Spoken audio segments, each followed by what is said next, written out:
केंद्र की सरकारी योजनाओं की जानकारी जनता तक पहुंचाने के लिए देश भर में विकसित भारत संकल्प यात्रा चलाई जा रही है। जहां विकसित भारत योजना के तहत प्रधानमंत्री नरेंद्र मोदी ने इसका शुभारंभ किया। उन्होंने केंद्र की कल्याणकारी योजनाओं के लाभार्थियों से संवाद किया। इसका लाइव प्रसारण कानपुर के मोतीझील में बने प्रमिला सभागार में दिखाया गया, जिसमें भारत सरकार के केंद्रीय मंत्री महेंद्र नाथ पांडे, कानपुर नगर के सांसद सत्यदेव पचौरी और देहात के सांसद देवेंद्र सिंह भोले, कानपुर की महापौर प्रमिला पांडे समेत भाजपा के वरिष्ठ नेता भी उपस्थित रहे। कार्यक्रम समाप्ति के बाद केंद्रीय मंत्री ने मीडिया से बातचीत करते हुए कहा कि भारत सरकार की योजनाओं का लाभ जनता को मिल रहा है। उन्होंने कहा कि प्रधानमंत्री नरेंद्र मोदी देश की नारी शक्ति, गरीबों और किसानों के साथ युवाओं को जोड़कर इसको जन अभियान बनाकर लोगों को संकल्प दिला रहे हैं कि भारत देश की 140 करोड़ जनता भी भारत देश के विकसित करने का संकल्प ले। उन्होंने कहा कि भारत अभी तक देश की 5वीं अर्थव्यवस्था थी, लेकिन अब तीसरी अर्थव्यवस्था बनने की ओर अग्रसर है। तेलंगाना चुनाव को लेकर उन्होंने खुशी जाहिर करते हुए कहा कि रिजल्ट शानदार रहेगा और बीजेपी तेलंगाना में सरकार बनाएगी। वहीं जातीय जनगणना के सवाल पर उन्होंने कहा कि मोदी की नज़र में देश में 4 महत्वपूर्ण जातियां हैं, जिसमें नारी, गरीब, नौजवान और किसान हैं। इनके उत्थान से सारे देश का विकास होगा, इसलिए उनको प्राथमिकता देना बीजेपी का उद्देश्य है। देखिए, जैसे मैं पहले भी बता चुका हूँ कि हम लोग अक्सर विभिन्न, मतलब मैं खाली अपने कॉलेज की बात नहीं कर रहा, प्रदेश में अलग अलग हॉस्पिटल्स में और मेडिकल कॉलेज में अक्सर ये समस्या आती है कि संवादहीनता की वजह से एक मरीज में, उसके तीमारदार में और डॉक्टरों के, जूनियर स्पेशलिस्ट, जूनियर डॉक्टर के बीच में एक गैप हो जाता है।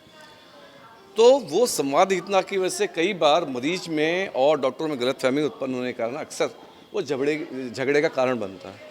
तो उसी के दृष्टिगत हम लोगों ने एक बड़ा नोवल आइडिया, हमारी फैकल्टी ने, जीएसवी मेडिकल कॉलेज कानपुर की फैकल्टी ने एक आइडिया तैयार किया कि जो नए बच्चे आते हैं, क्योंकि इनमें से कई ऐसे बच्चे हैं जो विभिन्न प्रदेश के या देश के विभिन्न कोनों से हमारे पास में हैं, जिनको भाषा की समस्या है, जिनको बोलने की समस्या है, जिनको खाने की समस्या है।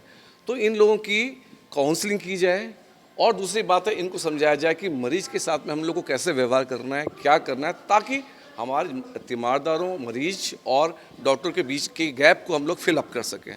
और इस गैप को फिल अप करने का एडवांटेज ये है कि हमारा एक तो सोसाइटी में जो डॉक्टर को भगवान का दर्जा दिया जाता है, तो हमें कम से कम हम लोग बिहेव भी भगवान की तरह करें और समाज में ये मैसेज दें कि नहीं, हम सोसाइटी के लिए ही, हम सोसाइटी से निकले हैं और सोसाइटी के लिए ही कार्य करने के लिए बने हैं।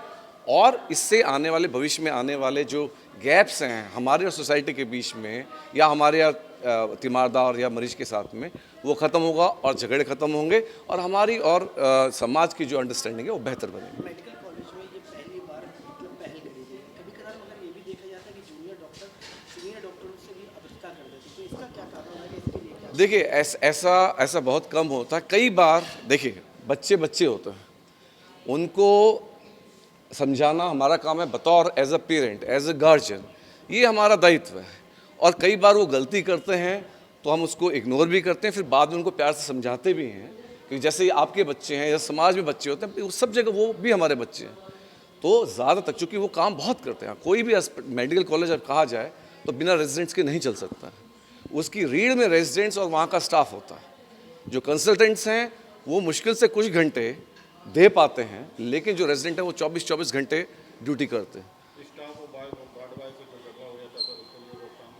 नहीं, वही मैंने जो अभी हमने ये ओरिएंटेशन प्रोग्राम स्टार्ट किया है रेजिडेंट्स के लिए।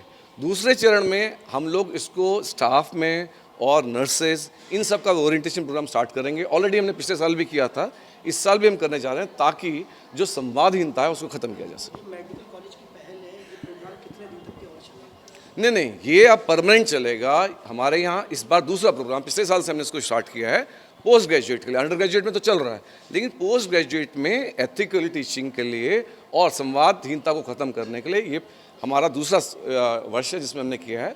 और इसमें हम लोग ने प्रेस और मीडिया के लोग भी बुलाए हैं, उनकी भी राय हमने जो अपने छात्रों को देनी चाहिए, क्योंकि जो प्रेस है उसको समाज का दर्पण कहा जाता है। तो हम लोगों ने प्रेस के जो एलीट लोग हैं उनको बुलाया है, ताकि उनको भी हमारे छात्र जान सकें कि समाज हमारे बारे में क्या सोचता है और हमसे क्या अपेक्षा रखता है।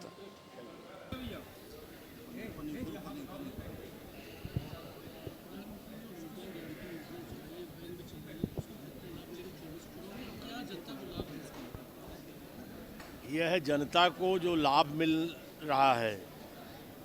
भारत सरकार की विभिन्न योजनाओं से, राजग सरकार की, राज्य सरकार की योजनाओं से इन सब का लाभ जनता खुद कनेक्ट होकर के मोदी जी के प्रति आभार व्यक्त करते हुए व्यक्त कर रही है, जैसा अभी आपने स्क्रीन पर देखा। और इन सब लाभार्थियों और देश की सभी नारी शक्ति को, गरीबों को, युवाओं को, किसानों को जोड़ करके माननीय नरेंद्र मोदी इसको जन अभियान बना करके देश के जन जन में आकांक्षा जगा करके कि वह भी भारत को विकसित बनाने का संकल्प ले। और भारत हमारा 140 करोड़ के दुनिया का सबसे बड़ी आबादी का देश, जो आज इन्हीं सब संकल्पों के चलते दुनिया की 5वीं अर्थव्यवस्था बन चुका है, तीसरी बनने की राह पर है, $5 ट्रिलियन इकोनॉमी के देश बनने की राह पर है। वह देश हर मामले में लोगों की बेहतर ज़िंदगी हो, जन जीवन बेहतर हो, किसानों का, जवानों का, माताओं का, बहनों का, गाँव का, शहरों का, सब लोग विकसित देशों की तरह अपना लिविंग स्टैंडर्ड, जीवन शैली उससे भी बेहतर अपना के चले, उसका संकल्प लें, ताकि भारत एक दुनिया में पिछड़ा गरीब देश की राह तो छोड़ चुका है, उससे आगे बढ़ चुका है मोदी के युग में, वह विकसित बन सके। आज यह एक अभियान के रूप में देशवासियों से जोड़ के मोदी जी ने अपील की है और उसका भरोसा दिलाया है। रिजल्ट बीजेपी के पक्ष में शानदार रहेगा, विजय का रहेगा।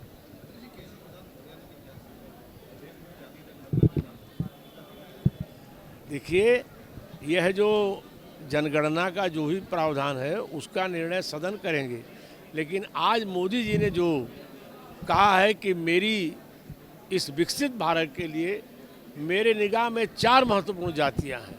वो जातियां हैं नारी, गरीब, नौजवान, किसान। इनके उत्थान में सारे देश का उत्थान है।